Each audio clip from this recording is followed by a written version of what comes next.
Hello everyone, my dear students, myself Sunil Pawar from New Catholic Mission High Secondary School, Jhabba, welcomes you back for the new session of 11th class biology subject. Okay, as you know that from last two sessions we were just continuing this chapter 2, okay, and now today we are here with the third part of this chapter and we are going to discuss that is the kingdom Protista. I hope so. The concept about the classification of the living beings, okay. Second thing, that is the kingdom Monera, okay. Everything is quite clear, okay. And so we are moving forward with this new topic, that is the kingdom Protista. Clear? As you know that there are 5 kingdom classification, in which the first one, that is the Monerians, and second, that is the Protestant. Clear? So today we are discussing about the Protista group. Okay, as you know that these Protistas are simple eukaryotic organism that are neither plants nor animal or fungi.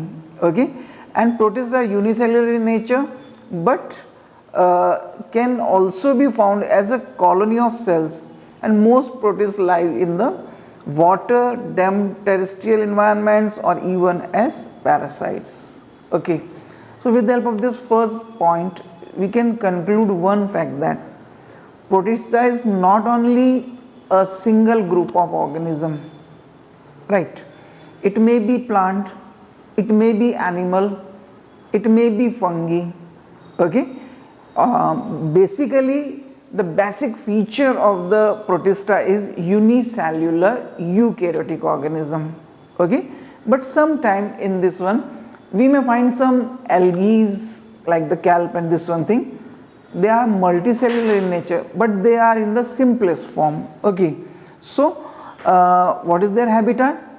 Basically they find in the water, then the damp terrestrial environments, that means quite dense forests, okay, and even some of them is also found in the form of the parasites. You know any parasite, protozoan parasite of your body? Yes, that is the malarial parasite, okay. You know about the plasmodium, okay. So this plasmodium is one of the protists, clear, who is responsible to cause the malaria disease, clear. Now then the term Protista is derived from the Greek word, that is the protistos, which means the very first, okay. And these organisms are usually unicellular, and the cell of these organisms contain a nucleus which is bound to the organelles, and some of them even possess structure that aid locomotion like flagella and cilia, clear. So as we concluded in the first point, this Protista is a group of unicellular eukaryotic organism.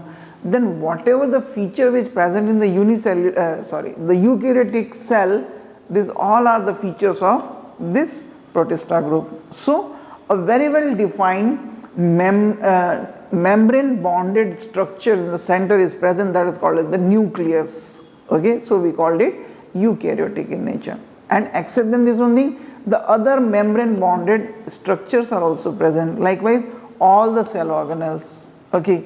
And even some of them is also having the locomotory organ as flagella or cilia. Later we will grouping them in the form of flagellata and ciliata group, clear. Now then the scientists speculate that protists form a link between the plants, animals and fungi, as these 3 kingdoms diverge from a common protist like ancestor billions of years ago. It is believed that this different group, animals, plants and fungi, okay, they have a common origin, okay.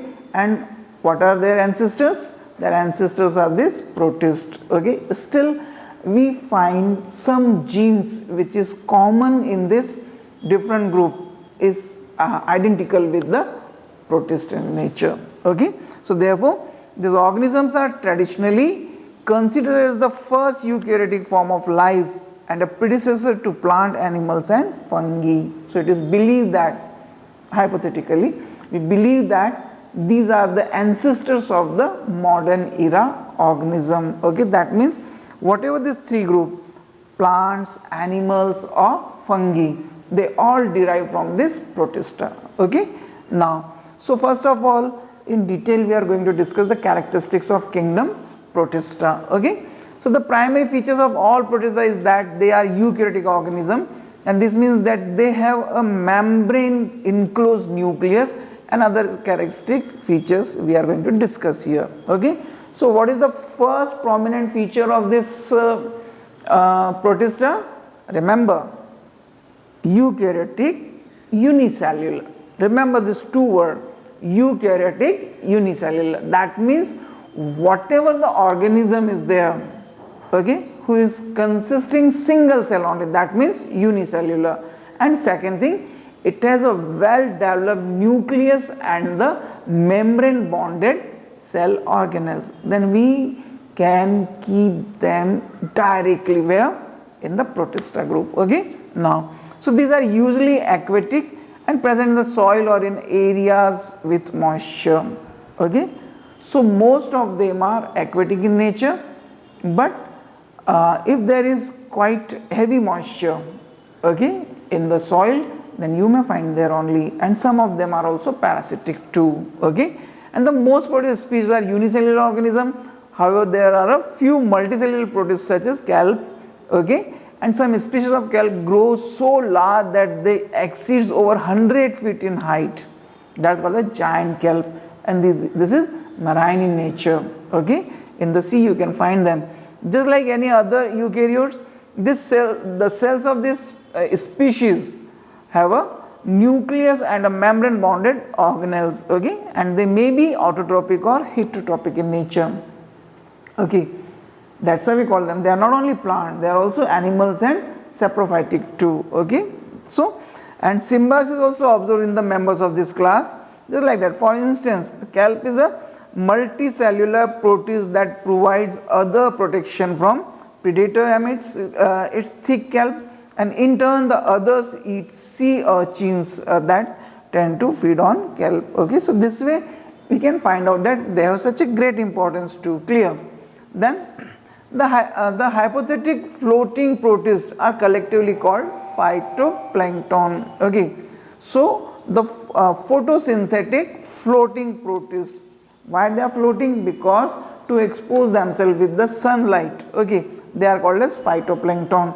The simple definition of phytoplankton: phyton means what? Plant, and planktonic means that is the unicellular or the simplest creature. Okay, second one, the free floating holozoic protozoans are collectively termed as zooplankton. This is the unicellular animals. Okay, and the unicellular protists have been broadly divided into these three groups. One, there is a photosynthetic protists, example dinoflagellate, diatoms and euglenoids. Then the consumer protists, all the basically the slime molds and myxomycetes, and the protozoan protists, that means the animals. In slime molds means what? Fungi. Okay, now and the this is the zooflagellata, sarcodina, sporozoa, ciliata. These all kept in the protozoan protist. Okay, so simply these three groups are there. Then this parasite is also observed in the protists, such like Trypanosoma protozoa, okay, which is basically responsible for a famous African disease that is called as sleeping sickness. Okay, and the protists exhibit locomotion through cilia and flagella. Okay, and a few organisms belonging to kingdom Protista have pseudopodia, the help to move. Okay, so what is the basic locomotory organ? The basic locomotory organ is flagella or cilia. Okay, but when we talk about the amoeba and this kind of organism whose body shape is not fixed, then they can move with the help of the pseudopods. Okay, what are the pseudopods? False feet. Clear? The feet which is not fixed in nature, according to need they can change their shape and size also. Okay, so this is the pseudopod. This movement is called as pseudopodial movement or locomotion. Clear? Then protists are reproduced by asexual means. The sexual method of reproduction is extremely rare and occurs only during the time of stress. Okay, when the conditions are favorable, right? That means the normal temperature, normal pressure, okay, the plentiful availability of the whatever the water or habitat, okay, as well no competition, and the most important thing, abundant food availability, okay, then they will undergoes in the asexual reproduction basically. But if there is such this kind of critical condition, like whether stressful, absence of water, okay, lacking of food, a great competition there, clear, then they will reproduce by sexually. So this sexual mode of reproduction is quite what type in nature? It is basically somewhat rare in nature, okay. So now here with the help of this slide we can talk about the typical protist, okay. What is the basic feature of a typical protist, clear? So again recall the first definition, unicellular eukaryotic organism. That means when you are going to explain the characteristic features of the protist, no, then you have to mention all the feature of eukaryotic cell, clear? What is the first feature? The first prominent feature, the membrane bonded nucleus is present, that is the well defined nucleus is present, clear? And other cell organelles are also there, which is also membrane bonded, double membrane structure, whatever is there, that is endoplasmic reticulum. This reticulum is also of two types, smooth and rough endoplasmic reticulum, Golgi body, okay, ribosomes are there. Then one more thing, ribosomes, you remember the Monera, it was the 7ts unit, okay, but here it will be 8ts unit, clear? Then it will also consider it is also having which one thing, that is the food vacuoles are there, okay. If this nucleus, well developed nucleus, then the specific number of chromosomes are there, right? Then the other spindle fibers are there, contractile vacuoles are there, okay. So when you, most important, mitochondria is there, if they are autotrophic then chloroplast is there. This photosynthetic color pigment, if they are autotroph, then this photosynthetic color pigment is present within the membrane structure, okay, like you know that what is the cell organelle, that is the chloroplast, okay. So here we can see that this photosynthetic protists contain the chloroplast with the internal thylakoids in nature, they are not directly suspended in the cytoplasm, okay. And if they are locomotory, then they will have flagella or cilia. And what is the combination of this microfibrils which are arranged there? What was the arrangement in the prokaryotes? Yes, right, it is 9 plus 0, but here you may find it is 9 plus 2, okay. So 9 fibrils at the periphery and 2 microfibrils are present in the center. So that's why this one is called as 9 plus 2 arrangement, okay. So all the eukaryotic structures, whether it is flagella or cilia, if you will take a TS of it and observe internally, then at the periphery you will find circularly arranged how many microfibrils? That is 9, okay, and in the center 2. So that's why it is called as 9 plus 2 in nature, okay. Now then this structure will give them the motility, okay, movement in nature. Now here with the help of this diagram you can see that whether it is unicellular one, but you may find all the structure, this flagella, locomotory organ, it is covered by this cell membrane, but if it is fungi or it is a plant, then on the place of this one it is covered by the cell membrane, cell wall, clear?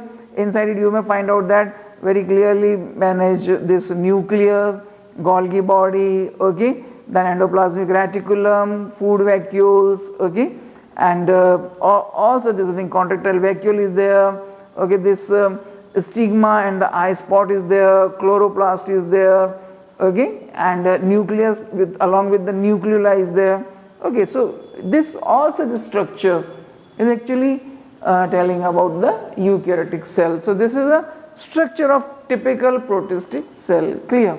Now here we are going to discuss the life cycle in the protist, clear? So what? The sequence of events between any given phase in one generation and that similar phase in the next succeeding generation constitute a life cycle. That means life cycle is a cyclic process, okay, from one phase of life to another phase of life, just like that, haploid to diploid. What are the haploid? Gametophytes are the haploid and the sporophytes are the diploid. So there is alternation of generation is also there, okay. Maybe both are equally managed, or sometimes one is replaced by the another one, okay. So on the basis of this fact, here there is three type of life cycle, okay. One is called as haplontic pattern of life cycle, second is called as diplontic pattern of life cycle, and third is the haplodiplontic type of life cycle, okay. So in this haplontic type of life cycle, we also called it the life cycle showing the zygotic meiosis, okay. Remember, what is the meaning of meiosis? The kind of cell division in which the reduction of the number of chromosome is observed. What is the meaning of reduction in the number of chromosome? The number of chromosome become half because of this meiotic division, okay. So here, if this meiosis takes place in which state of the life? That is the zygotic stage. As the fusion of gametes will form the zygote. What is the zygote? The first diploid cell which form by the fertilization or the fusion of the two haploid gametes, then it forms the zygote, okay. Then immediately after this zygotic meiosis, it again produces the haploid cells. So that's why this is called as the haplontic pattern of life, okay. In this one you can see that this is the zygote, okay. It starts from the zygote which is diploid in nature, it undergoes the meiosis and form the haploid cell, okay. Then this haploid cell will develop into the thallus, like that is the main gametophytic body, clear. And this main gametophyte, what is the basic feature? These are haploid in nature. What is the meaning of haploid? They have a single set of chromosome, okay, and they will produce the gametes, whether it is isogametes in nature or haplogametes in nature, or they are different in nature, okay. Now, so when the two gametes, now what is the way of division in the gametogenesis? They are mitotic in nature. That's why, because already they are haploid in nature, so they will divided by the mitotic cell division and again responsible to form the gametes. Now these gametes will fertilize and produce the zygote again. So this way, what is the main part of the life? That is the gametophytic. That's why it is called as haplontic pattern of life cycle, clear. Now next we come to discuss the second way, that is called the diplontic pattern, or we call it the gametic meiosis, okay. See that what happened here, as a fertilization result zygote is there.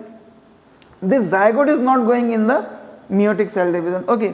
It will divided mitotically and develop into the main body of the organism, that is called as the sporophyte, clear.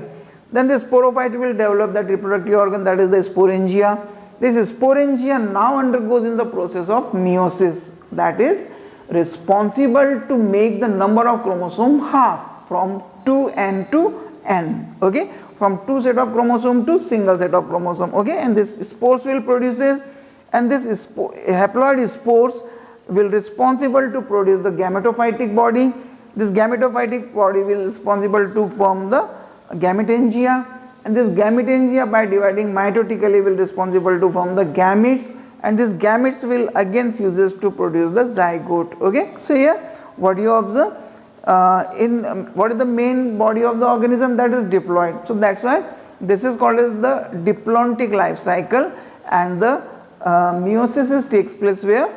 In the stage of which one thing? That is the sporophytic phase, okay. So remember this one, and this meiosis is called as gametic meiosis. What was the type of meiosis in the first one? That is the zygotic meiosis, okay. Now then here we come to the third point, that is the diplohaplontic pattern, clear. In this diplohaplontic pattern you observe that, okay, half part of the life is sustained independently as a diploid phase and half part is the haploid phase, clear. Now what do you observe? In this mode of life cycle, adults are of both the types, that is haploid as well as diploid, and both can reproduce by asexual method independently, clear. So here you can see that this is the diploid generation, this is the haploid generation, okay. In this diploid generation, what do you observe? How this diploid generation comes in existence? by the fusion of the two gametes to form a fertilized zygote. Okay, so this zygote goes in the mitotic cell division and it will produce the developed organism with the two set of chromosome. Okay, this organism may multiply itself by the which reproduction, that is the asexual reproduction. Okay, and then later on, because of this is diploid in nature, so when it undergoes in the sexual reproduction, then they will produce haploid gametes, and here is the meiosis will observe, and again it will produce the haploid set of chromosome. Okay, it will divide it mitotically and produce the haploid organism. Okay, now this haploid organism can reproduces asexually, okay, and produce the individuals of their own kind, but later on when they undergo the process of sexual reproduction, then they produces gametes mitotically, and these gametes will fuses, these two haploid gametes will fuses to fertilize and again restore the diploid condition of the organism. So that's why it is called as diplohaplontic type of life cycle. Clear? So remember this one thing, the haploid again fuses to produce this one. So this is the basic feature about the reproduction, the life cycle of the protista. Okay, what are this one? Three one: haplontic, diplontic and diplohaplontic. Haplontic is which one? In which the main body of the organism is haploid. Okay, what is diplontic in nature? Where the main body of the organism is diploid in nature. And what is the diplohaplontic? Where both two can exist independently and survive freely. Okay, so that's why it is a diplohaplontic in nature. Now, here we are going to discuss the classification of the protista. Clear? So basically, here it can be categorized into these three categories. One is the photosynthetic protista, or you can the protistian algae. Second is the consumer decomposer protista, and the third one, that is the protozoan protist. So simply plant, fungi and animals. Clear? Photosynthetic protist means plants, and here basically we are discussing about the algae. Consumer decomposer protist, that means the saprophytes, fungi. Okay, then the protozoan protist means the unicellular animals. Okay, so here if you observe, then these are basically plant like unicellular algae, which basically consisting the chlorophyll as a photosynthetic cell organelle. Okay, and in which they are having the color pigment basically as a chlorophyll for their photosynthesis. Clear? And it is present in the well developed cell organelle, that is called as the chloroplast. Clear? And here again we can categorize into three categories. One is the dinoflagellate, that is they are having the two flagella, pyrophyta. Then the bacillariophyta, that is the diatoms whose body is composed of the two half, that's why it is called the diatomic in nature. And the euglenophyta, that means here they are flagellated in nature, and this is the specific category that is called as the euglenoid in nature. Okay, I think so you remember about the euglena. It is a connecting link between the animals and plants. It is believed that there is no separate origin of the plants and animals. Animals also originate from the plants. Clear? Now then the consumer decomposer protists. Okay, these are basically saprophytic in nature. They perform heterotrophic mode of nutrition. Okay, and all the unicellular fungi are there, and basically they reproduce by sexual as well as asexual reproduction. Okay, now basically we observe that they have the majority of the characteristics of the protozoan, as they do not have cell wall, have regular shape, lack photosynthetic pigment, usually multicellular in nature, multinucleated in nature. Which one? We are talking about the fungi. Okay, and they are of two types. One is the cellular and acellular algae, fungi. Okay, later we will discuss about the slime molds and the cellular fungi. Clear? Remember, a single structure is called as elongated cellular structure is called as hyphae. Okay, and because of large size it has more than one nuclei, so it is called as multinucleated in nature. Okay, and you remember the braid molds, no? Now these days, this rainy season, you can easily find this black braid mold on the braid. Okay, at your home even. Okay, So you may find some thread-like features. Okay, so this colonial feature who become where the hyphae become elongated and branch in nature, then it is called as mycelium. Remember this term. What is the difference between the hyphae and the mycelium? Hyphae are single cell structure which is multinucleated in nature, and what is the mycelium? When this hyphae become colonial in nature, it become branched in nature, then it is called as mycelium. Clear? Remember. And when it consists, hyphae consists more than one nuclei, it is multinucleated, it is called as synocytic hyphae. This is one more fact. Then the protozoan protist. Okay, so these are also unicellular animal-like organism. They basically lacking photosynthetic pigment. Okay, and they are non-green protist, and they acquired for which kind of nutrition? Heterotrophic mode of nutrition. Okay, so basically they used to ingest the food, okay, as a solid one or liquid one, or also in the form of the absorption in the readily available material. Clear? And here basically 4 classes are there. One, that is the zooflagellates. The good example is the volvox. Zooflagellate, that means they are animal like, having flagella as their locomotive organ. Clear? And the sarcodines, those who have false feet, that is the pseudopod, likewise the amoeba. Okay, then the sporozoan, that is the plasmodium, who used to reproduce by producing the spores. Okay, then the ciliata, very well known example is the paramecium, whose whole outer body surface is covered by the cilia uniformly. Okay, so this is the 4 group of the protozoan protist. Clear? Now, but here the categorization of the protist is basically performed in this major group, in which the first one, that is the diatoms. Clear? In the previous discussion we already learned about this one thing. This diatomic, why we call this term diatoms, or it is called as the dinoflagellates? Diatomic is basically because their body is consisting 2 half structure. Okay, now so that's why it is the diatomic in nature. This group includes the golden algae. Okay, and they are found in the freshwater as well as in the marine environment. Okay, they are adapted for both the 2 type of habitat, that is the in aquatic region, marine as well as freshwater. Clear? And they are microscopic and float passively in water current.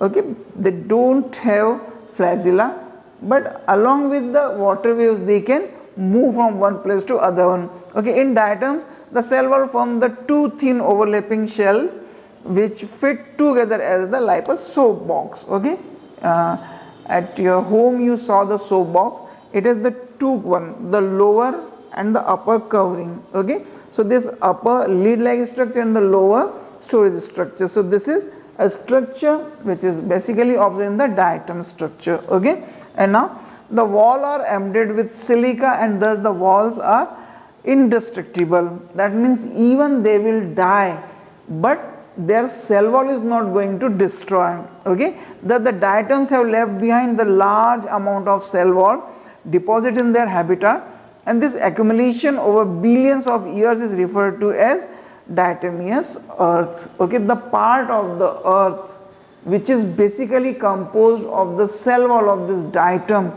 is called as diatomic earth. Okay, and the being gritty, the soil is used in polishing, filtration of oils and the syrups in nature. Okay, and basically it is considered that these are the chief producer of the ocean.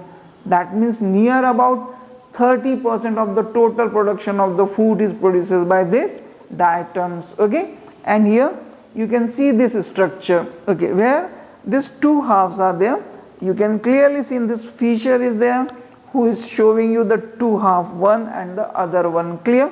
And here you can easily find this kind of raffle like structure, the patches or the grooves are there. Okay, and this is the upper shell, this is the lower one. As I told you, it is like the soap box, the lower one and the upper lid like structure. Okay, nothing special in this one. Now then here we come to discuss the dinoflagellates. Clear?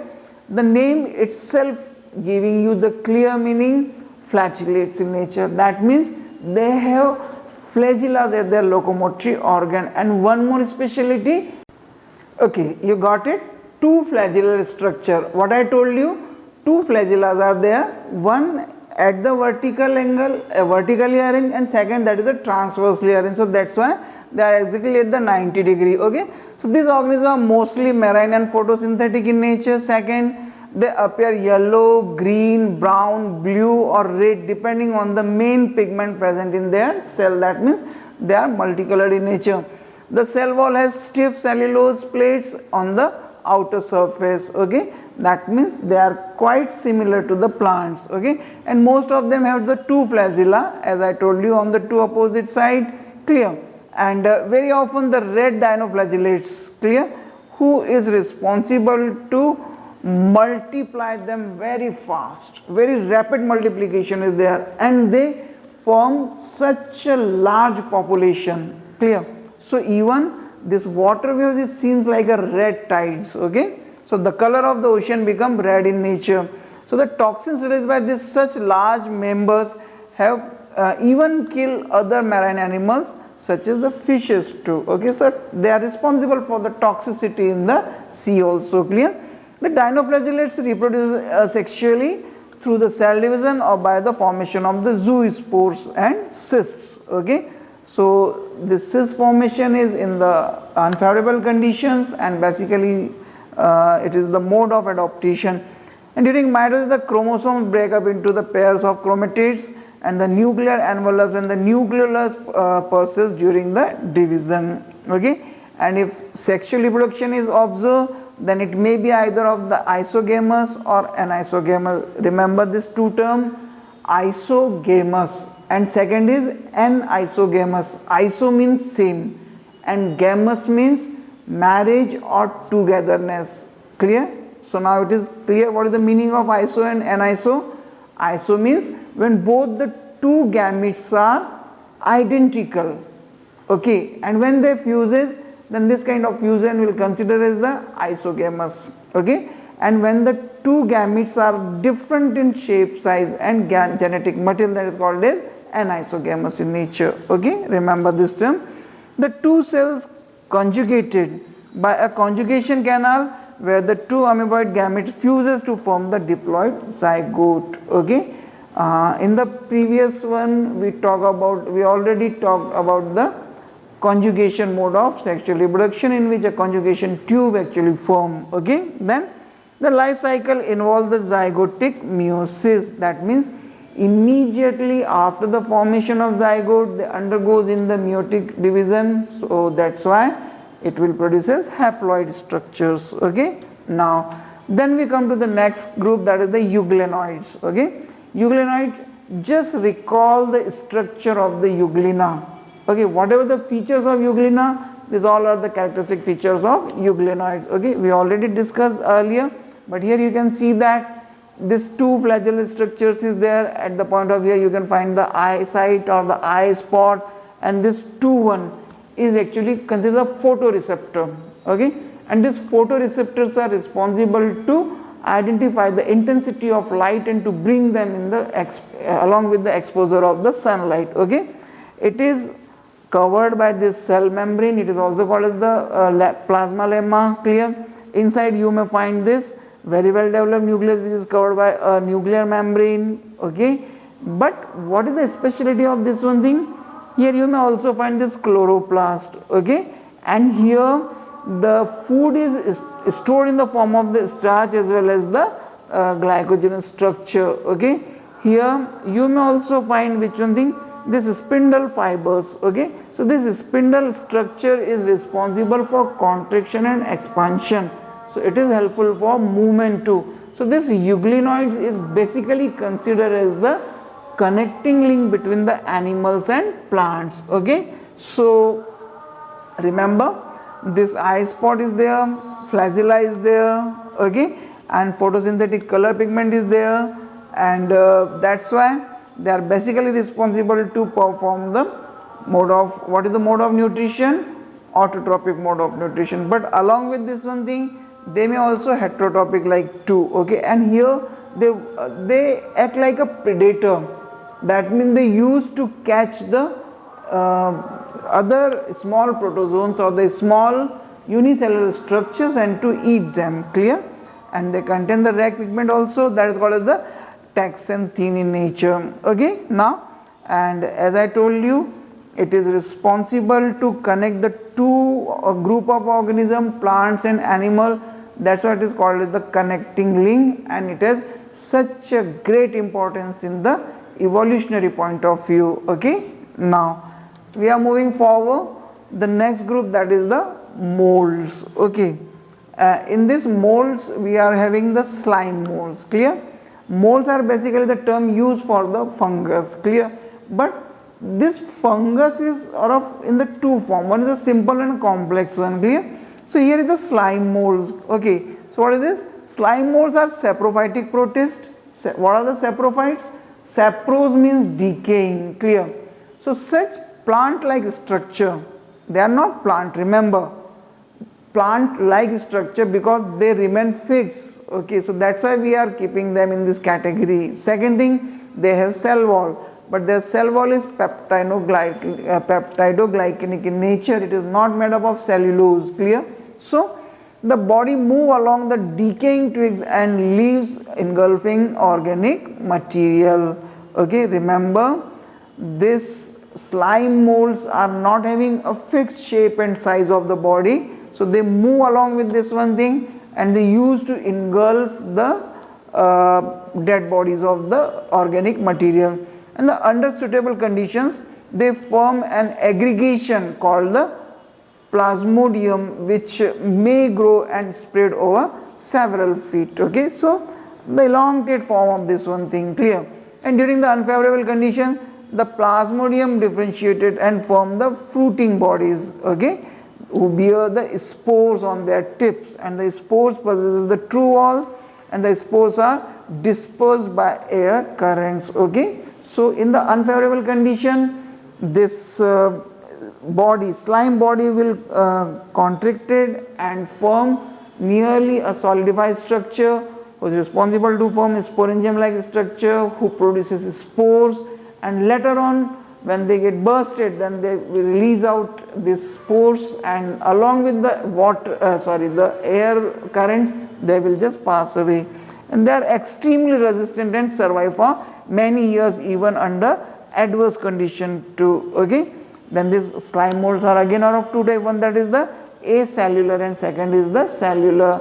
Those who are having a fixed shape and a cellular structure, that is called as cellular, and without cell like structure, that is called as acellular molds. Okay, so here first we are going to discuss the slime molds of acellular in nature, clear? So acellular slime molds commonly grows as slimy masses on damp places rich in dead and decaying organic matter. Okay, because they are saprophytes, so they grows on decaying organic matter. Okay, the somatic phase is diploid and consists of a free living organic matter, multinucleated protoplasm called the plasmodium. Remember, what is the term? Plasmodium. What is the plasmodium? It is just a collection or the mass of the cytoplasm without boundaries. Without boundaries means what? There is absence of cell wall, okay, and just a mass of cytoplasm is there, which is containing a large number of nuclei. That's why it is similar to the multinucleated structures, clear? And they are having pseudopodial structures who is able to locomote them. They are showing the amoeboidal movement, okay, and they are just glides. That means they used to sleep over the surface, okay, because they are slimy in nature.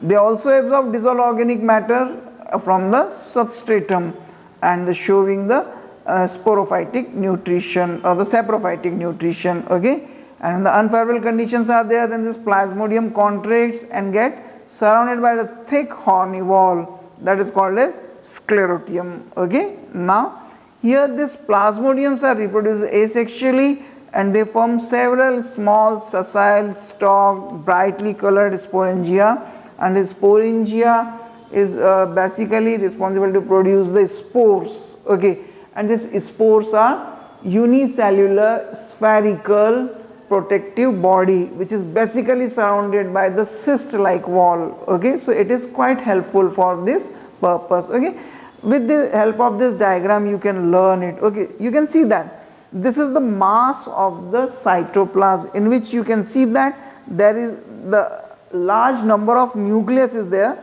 but this nucleus are not separated with the help of cell wall. So this is a multinucleated body. Okay, this multinucleated body undergoes in the formation of the sporangia. Okay, and later this sporangia developed in the form of this bulbous body, and it contain which one thing? Spores. Then later on this spores will divide, and this sporangium will ruptured, and it will responsible to release this spores, and this spores will comes out other than the two form, like the swarm like cells which is like a plasmodium. Okay, and the cellular structure. Clear? This may be fuses or this may be fuses. This is the isogamous in nature, or this two may get fuses and form the zygote. Okay, and a young plasmodium will form. Okay, so now we are having the next slide, that is the cellular slime molds. Okay, the word itself giving you the meaning, cellular slime mold. That means that mold like structure which is containing cellular structure. Okay, which is having the separate compartment, the separate cell like structure. Okay, the cellular slime molds occurs in the form of haploid uninucleated naked cell covered by plasma membrane. This is a special feature. Okay, now it is the uninucleated structure. Remember, I am stressing on this term, uninucleated structure. Why it is uninucleated? Because they are very well bonded with the help of the cell wall. Okay, they are separate in nature. Again, now these cells are called myxamoeba. Okay, and the myxamoeba move freely with the help of amoeboidal movement and phagotropic or holozoic nutrition. Okay, the two word is considered here. One is phagotropic. Phagotropic means phagocytic in nature. Phagous means to eat. That means these are able to engulf the solid food material. Okay, and second is the holozoic mode of nutrition, like the animals. Okay, then they grow and divide to form a large population of individual, and under the favorable condition myxamoeba secretes a rigid cellulose wall to form the microcyst. This microcyst formation is means of which one thing? That is the parenation. Parenation means they can preserve themselves, they can protecting themselves for a long period of time. They were just waiting idly for the favorable conditions. Okay, here you can see this one. Clear? What is this one thing? This is the fruiting body. This is the main plant body. This is the fruiting body here. This sporangium like structure which is responsible to release out the spores by its rupturing or bursting them. Okay, and the spores when get the favorable condition, then their outer cyst covering will breaks up and these germinating structures will come out, and these are called as the myxamoeba. Clear? They were again formed either of these two structure like the zoospores or like the amoeboidal structure. This may be fuses or these two may be fuses, and they will form a diploid structure that is called as the zygote. Okay, this zygote undergoes in the further somatic growth, dividing mitotically. They form a large mass of the cell, and this way they form this main plant body. Then again, by forming this sporangium, that fruiting body, they again participate in the production of the spore formation. So this way continuously they are able to producing them. Okay, now the next category of the organism, this one is the protozoans. Okay, the name itself is giving protozoan. Proto means primitive, or we can call it the first one, and zoon like, zoon means what? Animal like. That means the first animals. Protozoan means considered the first animals, or it may be considered the primitive animals. Clear? So all protozoans are heterotrophs and live as predators or parasites in nature, and they believe to be primitive relatives of animals. Clear? So they are heterotrophic, but in this heterotroph they are basically predators. That means they used to catch the prey, okay, and either they are parasitic in nature. During the parasitic mode of nutrition, they will depends on the host, okay, and during this one thing they receive their food from the living host. Clear? Now then here the different groups of the protozoans are there. The first one, that is the flagellata, okay. When we talk about the flagellates, then the special feature is they are having flagella. And what is the function of flagella? Right, the function of flagella is the locomotion, okay, or it helps in the movement of the body, in the locomotion of the body, okay. This flagella may be varies in the number, but what is the basic composition of the flagella? That is 9 plus 2, because it is eukaryotic in nature, okay. And here we can also see that these are basically considered the zooflagellates, because they are animal consisting flagella, okay. And basically they are having holozoic mode of nutrition. Some of them also express this saproboic mode of nutrition, okay. And basically they reproduces asexually by binary fission, okay. Again and again we are not going to repeat the same terms. We already learned this binary fission, multiple fission, fragmentation, then what is the regeneration, budding, spore formation, conidia formation, okay. So once we already learned, we already made our concept clear. So whenever these terms will come, we are not going to explain it again and again, okay. So now this is the basic feature. Some examples are there, like the Trypanosoma gambians, okay. It is basically responsible for sleeping sickness, okay, and it is spreaded through the TC fly from one person to another person. It is basically African disease, clear. And it is also termed the Kala Azar, okay. And see that this is the structure of the which one thing, Trypanosoma gambians, okay. See that it has this flagella, the pellicle like structure is present on its membranous body, otherwise all structures are same with the unicellular animal like structure. Now the second group we come to discuss the amoeboid protozoan. The protozoans like the amoeba. What is the specialty of amoeba? Amoeba's body shape is not fixed. Remember this thing. It is variable in nature. It has various shapes in nature, okay. So here you can see that they develop pseudopods. What is the meaning of pseudopods? Pseudo means false and pod means feet, clear. So they are also locomotory in nature, but what is their locomotory organ? Pseudopods. With the help of this false feet they can locomote, or they can move from one place to other place, okay. Now then next one thing, these pseudopods are used for the locomotion and even for the ingestion of food too. That means they used to grab the food, okay, and then to ingest it, clear. Then the sarcodines are mostly free living, and they also found in the fresh water, sea water, and even on the damp soil too, okay. And very few of them are parasitic in nature, okay. If you remember, then this kind of, that is the amoeba gingivalis, and this one was responsible to cause the pyorrhea and this thing, clear. So basically their body is remain covered with the plasma lemma like structure. See that these are the pseudopods by which it can locomote by changing their shape and size, otherwise all structures are just similar to the unicellular eukaryotic structure. Very well developed nucleus, this cytoplasm is there, the cytoplasmic organelles are there, okay. Food vacuoles are there, okay. Air vacuoles are not there because air vacuole is the basic feature of the plant cell, right. Now then we are moving to the next group, that is the which one thing, that is the sporozoans. Sporozoan, that means those who are producing spores, that's what is called as the sporozoans, clear. Now all sporozoans are endoparasite. What is the meaning of endoparasite? Endo means inside, clear. they are basically remain alive inside the body of the host. That's what is called as endoparasite.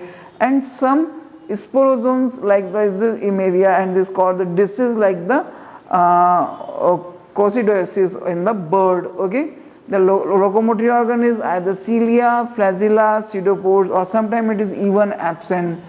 Nutrition is parasitic in nature. Okay, and basically they perform rarely phagotropy. That means they are unable to engulf the food. Okay, very rarely or very few varieties of this sporozoans are there. Okay, contractile vacuoles are absent. Clear? As you observe this contractile vacuoles in the Paramecium and that one the Euglena also, but here it is totally absent. Clear?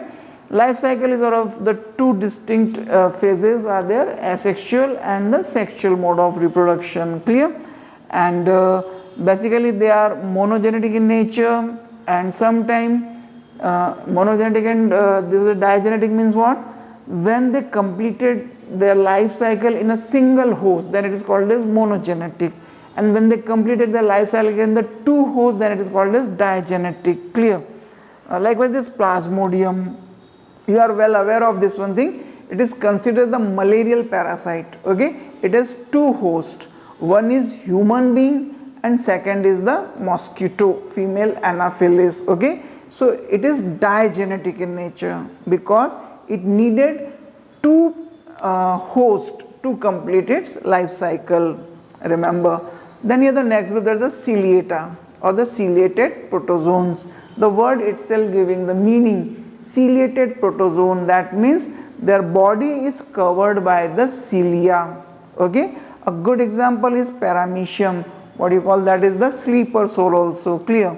In this one, the locomotory organ is cilia, and the special feature of this group is they have this two nucleus. One is macronucleus and second is micronucleus. Clear? So this is the one of the special feature. Very well developed pair of contractile vacuole is there, which is basically responsible for the storage and elimination of the waste material. Clear? They are having the special oral groove to receive the food material. Okay, and they are having a very well streaming of the cytoplasm. Okay, that is called as the cytoplasmic or the endoplasmic movement. Okay, cyclosis. Clear? Which is responsible for the distribution, the collection of the material. Clear? And basically this Paramecium and this which I think ciliated protozoans, these are able to reproduce both asexually as well as sexually. But remember, most of the time they used to reproduce by asexual mode of reproduction, especially binary fission. But here the direction of the fission is fixed, that is always the transverse. Okay, now this is all about the four groups. Now finally some disease causing or what you call the parasitic protozoans. Okay, just I told you such a great variety of protozoans are present who is responsible for causing diseases in human being and other animals too. Just like that here, this malaria is one of the well-known disease, okay, which caused by the Plasmodium. Okay, second is dysentery, it is caused by the Entamoeba histolytica. This pyorrhea, it is called by Entamoeba gingivalis. Clear? And the sleeping sickness, which is caused by the Leishmania. Okay, and the diarrhea, it is by the Giardia intensitalis. Okay, and this is the vaginal infection, it is caused because of the Trichomonas vaginalis. Clear? So you observe that most of the infection as well as these belong to the pathogenic category because they are responsible for causing these diseases. Okay, so finally this is all about the kingdom Protista. Okay, and finally I want to give you a big thank for listening me carefully. Okay, and I hope so you will continue your studies properly. Very soon we are going to evaluate you. Okay, so keep reading, keep studying. Thank you very much.